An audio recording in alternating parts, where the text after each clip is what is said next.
Has the Xbox first-party games multi-platform strategy hurt the Xbox brand? Let's look into it.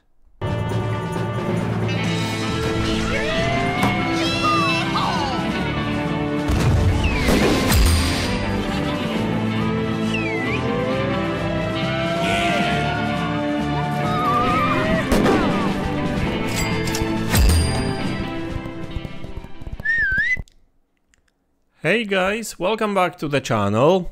So today I would like to talk about the Xbox brand. So a couple of weeks ago, Xbox announced that they will be releasing some of their Xbox first-party games on other platforms like PlayStation or Nintendo Switch. I mean, they've been releasing some of their games on Switch and PlayStation and PC in the past too, but it's more about like releasing more games on these platforms. So the very first 4 games they announced back then were Sea of Thieves, Grounded, Pentiment and Hi-Fi Rush, right?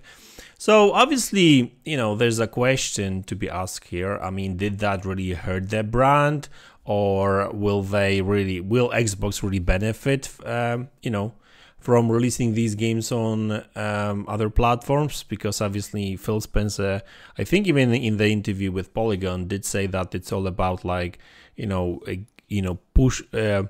pulling more money into the Xbox ecosystem from other platforms to develop other games and that kind of stuff, right? So it kind of makes sense, but the real question is it worth it, right? I mean, how much money can you get from selling these games on other platforms versus any potential damage you are making to the brand, right? And so there's actually 2 things I want to talk about today, really. One is some of the comments Jez Corden heard about that from Matt Booty, and that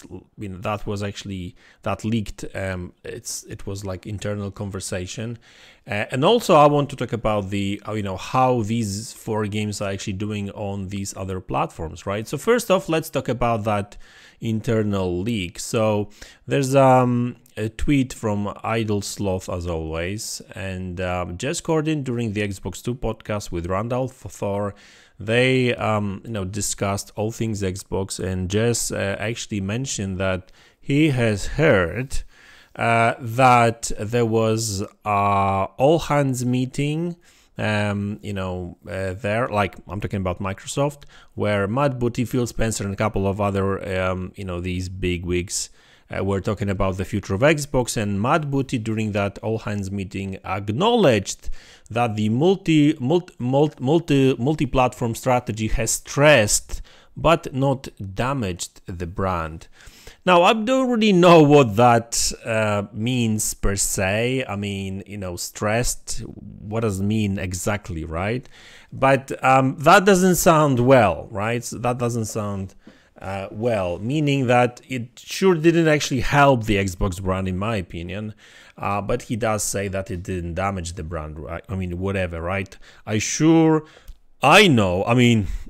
I think it did hurt the brand, at least PR-wise. The question is, which I'll talk about in a minute, was it worth it, right? I mean, was it worth hurting the brand? Was that money actually worth it, right? How much? I mean, I'm sure. I mean, they won't really share probably the numbers, but there's actually quite interesting things happening right now with these games that have already launched. So that will give us a little bit more context on what's happening right now and what may happen in the future, right? So first off, this is very important. So you've got Matt Booty, one of the top wigs at Xbox, pretty much acknowledging that this new strategy did hurt the brand, at least a little bit, right? It didn't damage it. I mean, didn't kill it for sure, but it did, it did hurt it, right? It stressed it. Let's stick to that, right? Stressed it. So now let's talk about these 4 games, because this is actually quite interesting. I was not expecting that, to be honest with you. So there's 4 games that were announced. 2 of them already launched. two single-player games, Hi-Fi Rush and Pentiment, and there's two live service games that are launching either this month or next month, and that's Sea of Thieves and Grounded, right? Now, let's talk about Sea of Thieves and Grounded first, even though they haven't really released yet. Looks like these games are actually doing quite alright in pre-orders. I mean, quite alright is actually understatement. I think Sea of Thieves have been in top 10 of PlayStation 5 store pre-orders for like, for like a couple of weeks now, right? Grounded is in top 10 now too. So looks like there's interest in these games on PlayStation, right? Looks like people really want to play these games, even though they are not out yet. So we can't really talk about real numbers just yet. So, there is some success story there already when it comes to this live service, right? So, some people will say, oh, see, so now Xbox will see this and they will release all Xbox games on PlayStation, right? Or Nintendo Switch. But that's probably not going to happen.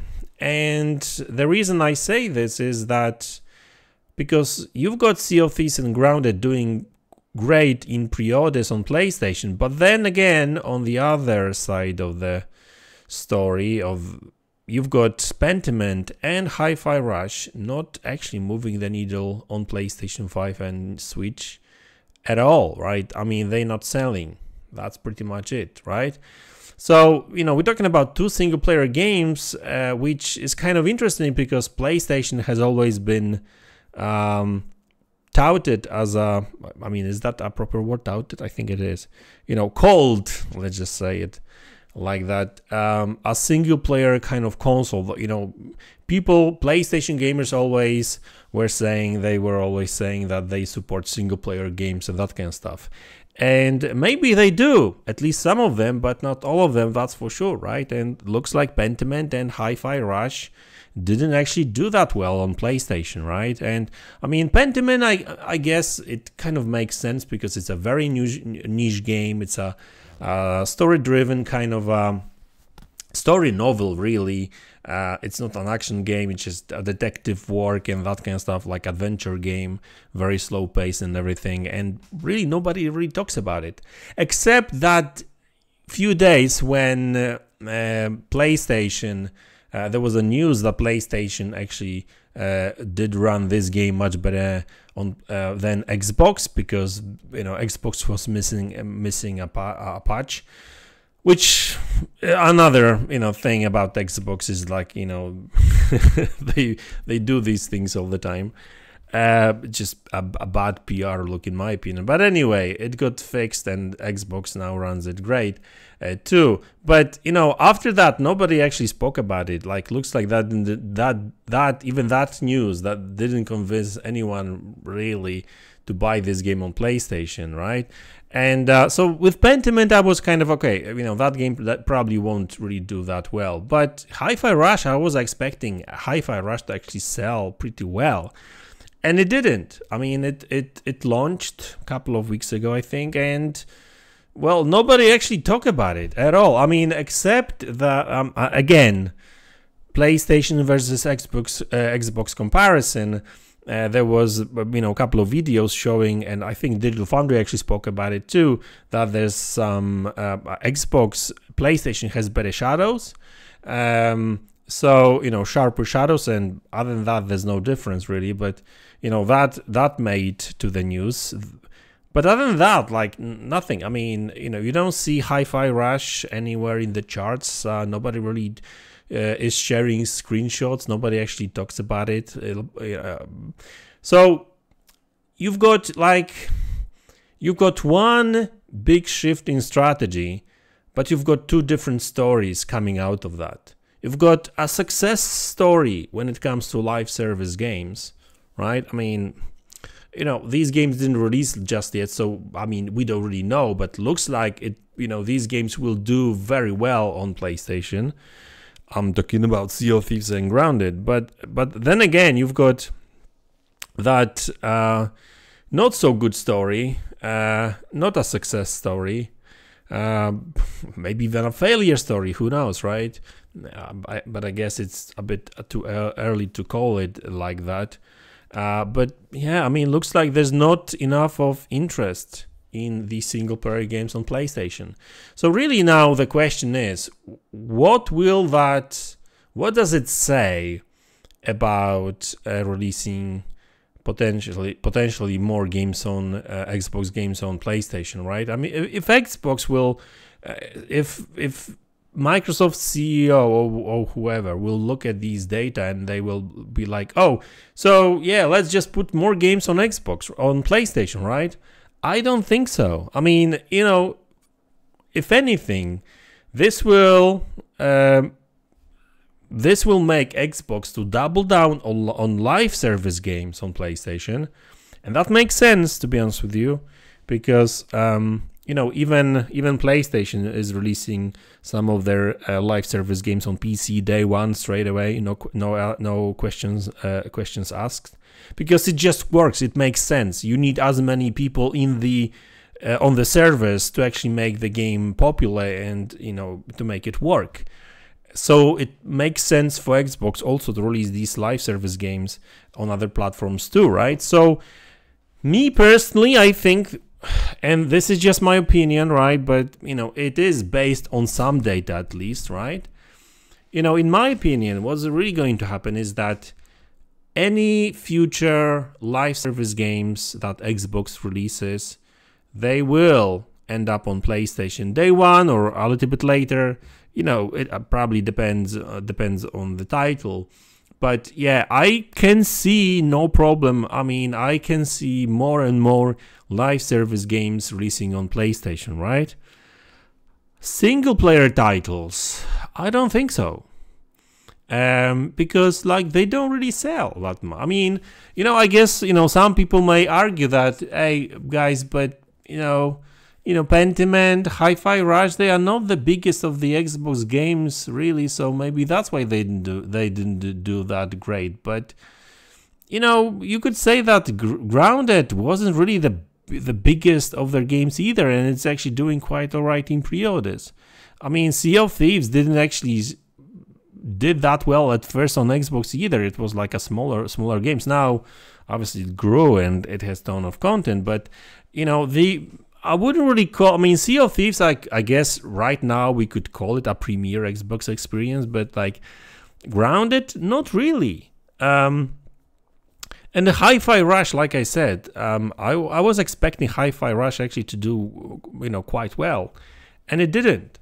So if anything, I think that when it comes to live service games, you will see more games like that on PlayStation and Nintendo Switch for sure. When it comes to single player games, probably not many. I mean, and if at all, that you will probably see them quite late. So don't expect games 3 months after their release on Xbox, right? However, there's an interesting question, and really the last one today I'll talk about.